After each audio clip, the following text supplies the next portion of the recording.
Fala galera, hoje eu estou com o Jota e com a Silmara para responder a seguinte questão: como é que funciona um treinamento de CrossFit? Quais são as etapas para você montar um treinamento do CrossFit?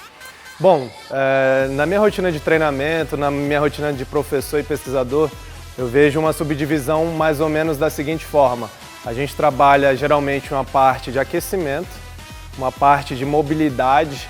Logo depois a gente tem outras etapas subdivididas em força e potência, onde nós iremos realizar exercícios como back squat, front squat, exercícios de levantamento olímpico como o snatch, o clean and jerk. Depois trabalhamos uma parte de ginástica. Nessa parte final do treinamento, chamado como WOD, metabolic, circuito. Dentro dessa montagem da programação de treinamento, a gente tem subdivisões hoje já dentro de um treinamento para os alunos de CrossFit. A gente tem subdivisões de alunos iniciantes, alunos intermediários e alunos mais avançados. Esses níveis estão diretamente associados com a aptidão física desses indivíduos, com a habilidade com os movimentos que existe dentro da modalidade do CrossFit e a ambição competitiva desses praticantes. Então a Silmara vai explicar para a gente como funcionaria mais ou menos uma rotina de treinamento para os alunos iniciantes, intermediários e até mesmo aquelas pessoas que querem competir, mas não em um nível de ser um atleta da modalidade do CrossFit. E aí, Sil? Bom, seguinte, em geral, o nosso treino que vem na lousa, ele vem para o aluno mais forte, para os alunos que treinam há mais tempo, que a gente chama de RX. Então as cargas e os movimentos são prescritos para esses alunos. Cabe ao professor, de acordo com a turma que ele tem, escalonar de acordo com o nível de intensidade para cada aluno, com o nível de condicionamento de cada aluno. Então, independente se eu tenho 30 alunos numa sala, 2 alunos, cada aluno vai ter um nível de condicionamento. Eu vou ter que ver qual que é o tipo de condicionamento desse aluno e escalonar dentro de cada movimento. Então vamos supor, se a gente tem um workout com snatch de 80 quilos para homem, mais ring muscle up, e tem um aluno que chegou aqui, que treina há 2 meses, eu vou ter que escalonar dentro desses 2 movimentos, passando às vezes só um movimento com bastão e às vezes colocando ele para fazer uma remada para fortalecimento, que é o que ele vai precisar para subir na argola, e um movimento de mergulho na caixa. São só exemplos, mas vai depender muito de como que é a turma que você tem, da quantidade de alunos, ou se você pode também já escalonar lá na sua lousa, se você quer colocar o seu treino avançado, intermediário e iniciante. Eu prefiro escalonar individual, porque se o aluno chega para mim e fala assim: Sil, eu não quero fazer esse movimento. A gente trabalha com um CrossFit levado para atividade física, então se ele não quer fazer, eu não o obrigo a fazer. Eu coloco ele para fazer alguma coisa que está direcionada para o movimento, mas que vai atender a expectativa dele. Agora, se o aluno quer começar a competir, aí é um passo adiante. Primeiro, será que ele tem condição já para isso? Será que ele tem base para isso, para entrar numa competição? Porque não é simplesmente vou competir. Ele precisa fortalecimento, ele precisa estabilidade das articulações, ele precisa saber fazer os movimentos completos e movimentos complexos, porque a gente prefere que ele execute com boa técnica do que fazer de qualquer jeito só para levantar peso a qualquer custo. No campeonato já fica um negócio meio complicado, movimento ruim, querendo fazer tudo na correria. Então a gente prefere que esses alunos tenham uma base muito boa, e aí quando a gente vê que ele tem essa condição, a gente começa a colocar um pouquinho a mais. Uma planilha extra, algum tipo de fortalecimento a mais, algum tipo de direcionamento aonde é fraqueza deles de alguns movimentos, e aí a gente consegue dar uma direcionada para esse aluno que quer brincar dentro de uma competição, porque atleta mesmo é totalmente diferente, é um cara que vai fazer só isso da vida. A gente que trabalha aqui com um aluno que vem para um box de CrossFit, ele vem, treina e participa de uma competição como amador, para se divertir, para sentir qual que é a sensação da arena. Atleta de ponta de performance é um treino totalmente à parte, não dá para fazer um treino totalmente junto, porque daí são especificidades do treino totalmente diferentes. Uma coisa que você falou que foi muito interessante é que você falou que aqui a prioridade é da atividade física. E eu me lembro quando eu comecei o CrossFit, isso já tem quase 6 anos, não sei quanto tempo que você treina, mas naquela época era um CrossFit muito militar. Então, você chegou atrasado, você tem que pagar 70 burpees. Se você não faz isso, é burpees. Você é obrigado a fazer isso. Qual a sua opinião em relação a isso? Não sei se você passou por isso e como que está sendo a transformação durante todo desse período de um cross mais militar para um cross pensando numa senhora de 80 anos. para uma pessoa que é doente, para uma pessoa que é obesa, que no final das contas são a maioria das pessoas hoje em dia tem alguma condição desfavorável para a saúde. Então a gente não consegue obrigar todo mundo a fazer essas tarefas. Eu comecei no CrossFit também, vai fazer 6 anos, então a minha base é exatamente a mesma da sua. O CrossFit, quando ele estourou, mais ou menos 5, 4 anos atrás, ele estourou como esporte. E aí todo mundo quer entrar numa competição, todo mundo quer fazer tudo, todo mundo quer um PR de 100 kg de snatch, todo mundo quer ring muscle up. Eu, como coach, eu acredito que são duas vertentes. É a vertente do CrossFit como esporte e a vertente do CrossFit como atividade física. 90% dos nossos alunos trabalham dentro da vertente como atividade física. Então, isso eu preciso fazer com que o cara esteja dentro do box até ele fazer 90 anos. Ele tem que estar aqui para executar os movimentos, para fazer com que o dia a dia dele seja melhor, que a rotina dele melhore, que a saúde melhore e que ele se sinta bem aqui. Passou do portão para fora, ele nem vai lembrar o que é CrossFit. Agora, a partir do momento que você quer lidar com o CrossFit como esporte, aí você vai ser tratado como atleta. A vertente é outra, tem que fazer, tem que treinar com dor, tem que vencer as limitações, tem que bater PR, tem que aumentar o número de movimentos para aumentar o volume para conseguir atender a expectativa de ser atleta. Mas ser atleta em qualquer esporte é isso. Lesão em qualquer esporte de alta performance vai ter, no CrossFit não é diferente. Agora, a base que a gente precisa mostrar hoje em dia é que o CrossFit é como qualquer outra atividade física, mas que a gente trabalha as 10 valências do corpo e que a gente consegue atender qualquer tipo de objetivo que a pessoa chegar aqui quiser treinar, que seja ele estético, que seja um pouquinho de performance, que seja emagrecer, que seja somente qualidade de vida. Para isso, a gente não precisa obrigar o aluno a fazer nada. Ele faz o que ele se sentir bem. Pagar burpee na hora da entrada, as pessoas pensam, nossa, mas eu estou sendo castigado? Não. Uma das principais partes de um treino de CrossFit é o aquecimento. Se você não está bem aquecido, você pode se machucar, você pode ter um problema ali na frente. Então, o burpee não é um castigo. É uma forma de você chegar a alcançar os seus amigos que já estão aquecidos. Então, a intenção do burpee para quem chega atrasado é melhorar e aquecer mais rápido do que simplesmente um castigo. A gente não aplica isso hoje em dia mais. Os alunos já chegam, pedem para entrar, mas aí vai de casa para casa. O principal, eu acho, hoje em dia, é mudar a cabeça das pessoas com relação às duas vertentes do CrossFit, com relação à atividade física e de esporte. Entenderam aí, né, treinadores? Ou seja, se você tem um box voltado para atletas, que na minha opinião não existe no Brasil, um box criado para atletas, ou se você tem alunos com características de ter saúde, você deve ter essa subdivisão. E eu falo mais. Treinadores lá em Brasília, por exemplo, que dedicaram a carreira, o box dele para atletas, estão falindo. Porque não tem aluno que queira pagar a mensalidade para ser maltratado do jeito que é. Então você deve repensar a sua conduta dentro de um box. Você falou 90%, eu coloco como 98% dos seus alunos são pessoas que não querem ser atletas de verdade, querem ser um atleta amador, mas não querem pagar o preço de ser um atleta de elite. Então repense isso. Eles até experimentam, mas eles sabem como que a vida de atleta é diferenciada, é duro. E é isso que o Jota vai falar agora, sobre essa característica de um treino para um atleta mais competitivo.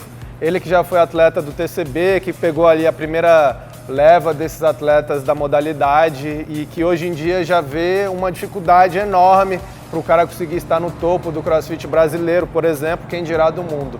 E aí, o que você acha em relação a esse treino para um cara que quer competir mais? Bom, o treino para o cara que quer competir mais, ele primeiro tem que se destacar entre os outros, né? Ele tem que ter todas as qualidades dentro do CrossFit. Ele tem que saber, tem que ter uma boa técnica de levantamento de peso olímpico, ele tem que ter uma boa técnica de ginástica olímpica, ele tem que ter um metabólico muito bom. Isso exige de um treinamento muito mais avançado do que o normal. Geralmente, quando uma pessoa entra no CrossFit, ele tem um treino de 1 hora por dia. Né? Quando um cara ele pensa em virar atleta, o treinamento dele já toma um pouco mais de tempo. Ou se não, 2 partes por dia, 2 partes de 1h30, 2 horas. Ou se não, até aquelas pessoas que não conseguem ter esse espaço de tempo, ele faz um treinamento muito longo. 3 horas, 3 horas e meia, chega até 4 horas de treino. Né? Então, cada treino deles é subdividido também com a parte de aquecimento, fortalecimento estrutural, né? Toda a parte de core, abdômen, lombar, tudo. Depois tem a parte de força, que entra os agachamentos, entra toda a parte de levantamento de peso olímpico, a parte de ginástica olímpica. Só que com volume muito maior. Com volume muito mais alto do que o normal. A gente começa a trabalhar porcentagens. né? O atleta entra com o PR e a gente começa a trabalhar as porcentagens e a cada de tempos em tempos a gente vai tirando esse PR para ver qual vai sendo a evolução desse aluno, né? Desse atleta. Então, e não é só a parte de treinamento que entra nisso aí também, é toda a parte nutricional que entra também, o que ele faz durante o dia a dia dele. A parte de descanso também, que é realmente muito importante. Se qualidade ele consegue, do sono. Qualidade do sono, exatamente. Não adianta, por exemplo, o cara poder ter o tempo de treinamento dele, mas conseguir mais dormir 3, 4 horas por dia.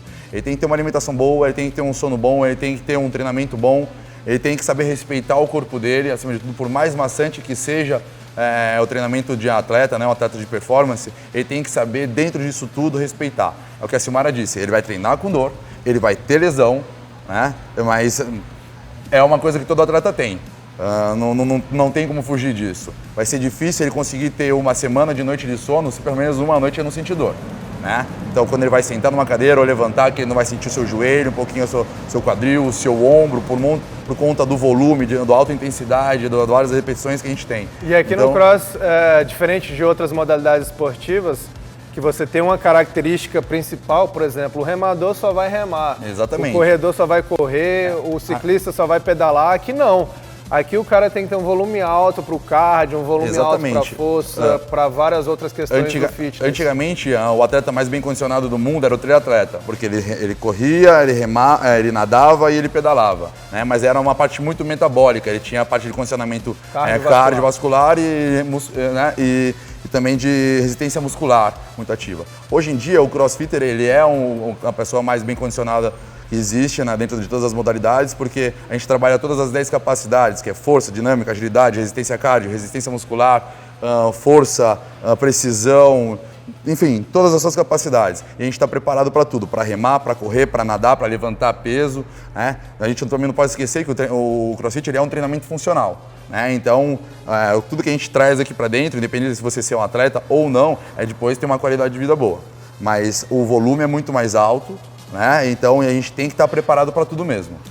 Só um exemplo, agora teve o CrossFit Games, eles tiveram que remar 42 quilômetros em um remo indoor, com um pace absurdo, os atletas da elite, né? Um pace dos homens é aí sub 2, né, para 42 quilômetros, até os remadores... 42, e tinham feito 3 provas antes, uma prova de movimento ginástico, uma prova só de força e outra prova metabólica que era de bicicleta. Então, chegar pra você e falar assim, olha, você precisa remar 42 km é uma coisa. Mas imagina essa ser a sua 4ª prova do dia.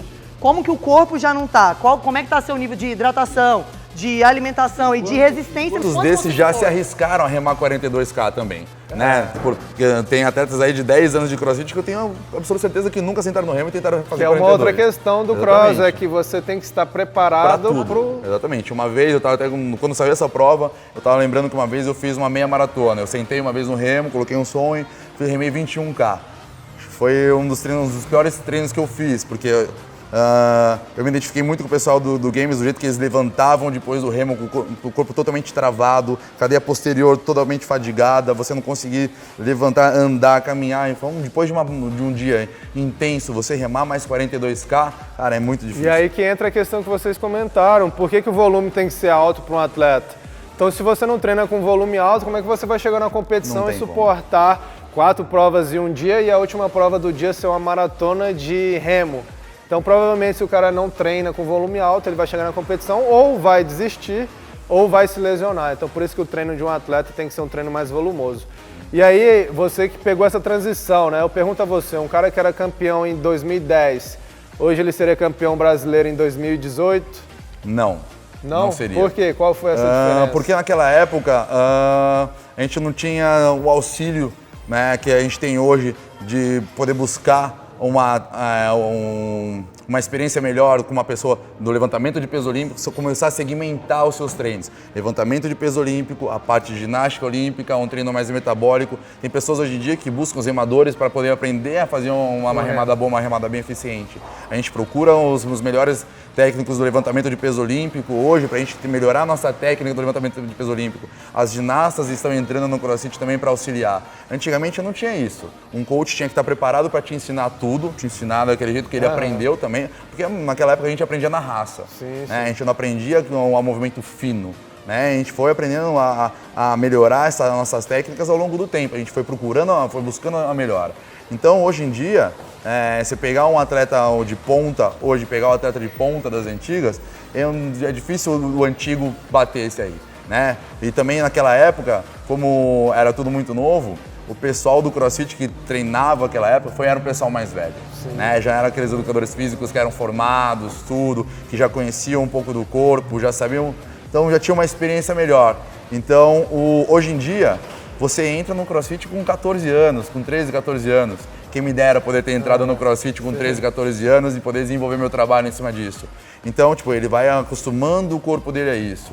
Eu sofri muito, né? Porque eu venho da musculação, né? Eu sou apaixonado por treino, então eu fazia muita musculação e corria, né? Então hoje em dia, quando eu entrei no CrossFit, eu sofri muito porque a musculação me hipertrofiou, tirou uma das partes uma das mais necessárias dentro do CrossFit, que é a mobilidade articular.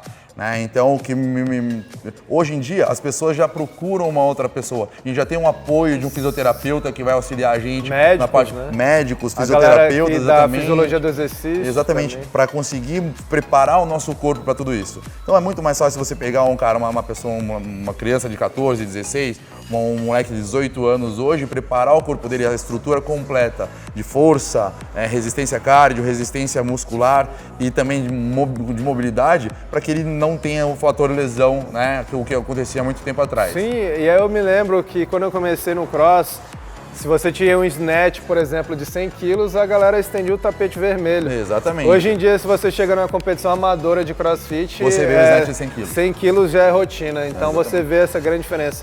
Eu dou um outro exemplo meu, que eu tive um grande problema, que eu aprendi tudo errado. Eu aprendi com pessoas que não estavam aptas a ensinar movimentos, mas foi muito naquela questão do crossfit inicial, né? O cara que conhecia superficialmente as coisas. E aí meus movimentos hoje em dia são extremamente deficitários. E aí para você conseguir corrigir esses erros que foram adquiridos lá no início, também você tem essa outra questão. E eu concordo plenamente com o que você falou aí sobre a gente estar procurando mais os especialistas, sobre os volumes de treinamento. E é isso.